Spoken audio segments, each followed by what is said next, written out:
To all you Scorpios, welcome to your yearly horoscope. I'm giving you a sneak preview and I hope it to be precise, concise and short and good information there. Of course, these are general. Take what resonates with you, very important. And let's get started. I'll start with Uranus because Uranus is in your opposite sign for the Scorpios, which is relationships. So there's things going on for the Scorpio, especially the Scorpio risings, but also when you have your sun in Scorpio or your moon. Now, who is affected? Mostly the ones who have planets between 0 and 10 degrees of Scorpio.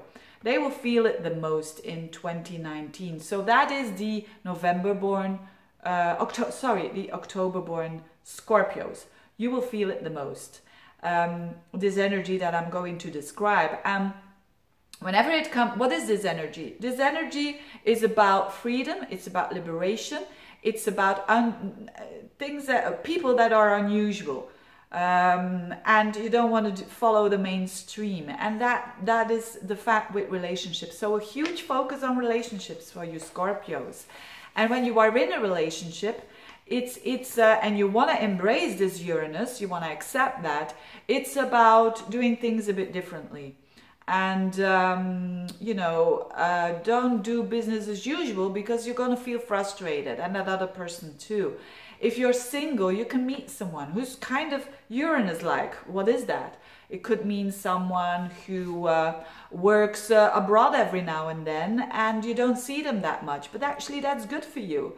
And it could also mean someone who's a bit unusual, who maybe is an astrologer, Uranus. What's Uranus? Uranus is everything that is not mainstream. So I don't think astrology is that mainstream, but maybe it will turn one day.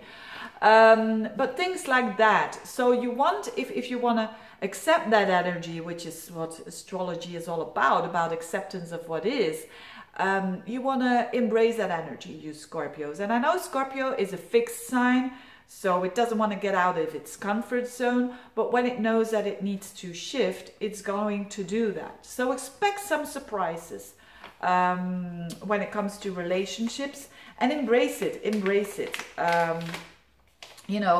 If the relationship is getting a bit boring, do something. Don't wait until something happens. Do something yourself, Go to another restaurant if you're going every week to the same restaurant, things like that. Jupiter is in your second house, which is great for, Jupiter in the second house is amazing when it comes to feeling good about yourself, your self-worth, and also financially. But there is a little but. When it comes to finances, make sure that your finances is not all going towards the fifth house where Neptune is. There's a square between Jupiter and Neptune. Could be children, could be hobbies, creative projects. So be sure, romance. So be sure that your expenses of those things is not going over the top. And this is not too much of a bad aspect because it's also getting a good aspect of Saturn in your third house. So you're cautious. You're cautious in your thinking, which is good, which is really, really good. So it doesn't have to be a problem here, but be aware of that there can come in more money, yes, but make sure that you're balanced and not too without boundaries when it comes to that fifth house there that I just explained.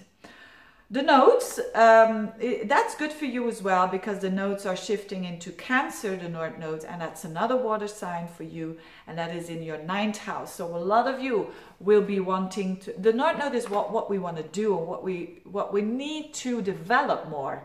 So more travel, for instance, or more writing, or more publishing, more maybe a YouTube channel, go for it.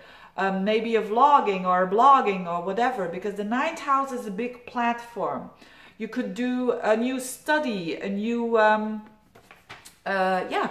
study. All these things are very good for you. Everything that has to do with a bigger picture, not so much with the detailed work, so to speak, or the daily thing. It's a good time for you to learn, if you want to learn something, to do it in an abstract way, because that's the ninth house. The third house is where the South node is, where you need to let go of some things, and it's about structures, the way that you think. So the way that you think, there are some things for you, Scorpio, that are shifting, and it's better to let them go. So old ways of thinking, it's better to let them go and focus on new horizons, new, more expansive ways of thinking. Having said that, I think it's going to be a good year for you. It's going to be a good year for you. I thank you so much for watching. I appreciate all your support. And if you want a reading, just get in touch. Have a good year, Scorpios. Bye-bye.